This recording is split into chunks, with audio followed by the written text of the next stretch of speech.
So if we're to ask fundamental questions about how general practice becomes right at the heart of communities and is part of the multiple communities that exist in our registered lists, then I'm not sure that GPs in A&E are going to make any difference to solving this problem.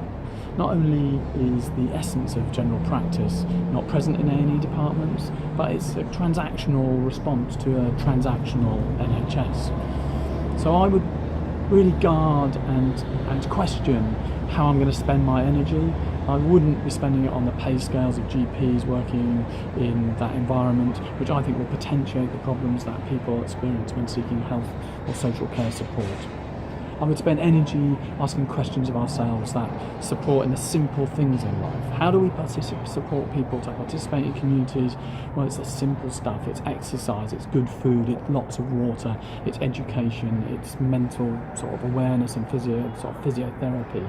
You know, how can general practice understand communities in their registered list, and how do they become that participant? We still need to have that role of being a guardian of what I would say is, really to, keep people in our community and keep them out of the risks of the healthcare system. We need to ask questions about, drugs and interventions that really have marginal benefit and stop prescribing them and stop letting them happen.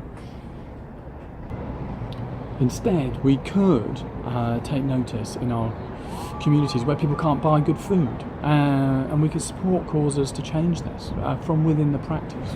We could look at our children and integrate into schools, and so they're educated that illness is part of life, and equip them to deal with it and stop potentiating the anxious parent syndrome that exists in our society.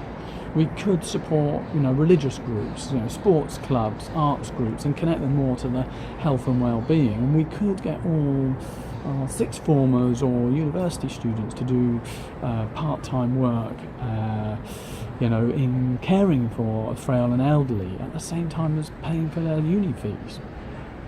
But whatever we do, let's spend our time and make sure that we break rules and we're really disruptive. But remember, if we do that, and you will be disliked and isolated, and people will try and close you down, and they won't accept you, and they'll think you're balmy. But actually, that's a measure of success, and you're doing something that might make a serious difference to people. So just keep going, and that's what I'm going to do. And I'm hoping that others at some time will come along as it becomes more obvious.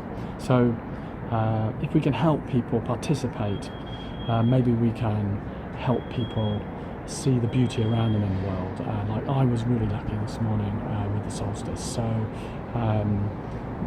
if you're interested in any of this stuff, then just get in touch. And I know there's programs going on around the country, so let's see if we can connect and make a difference together.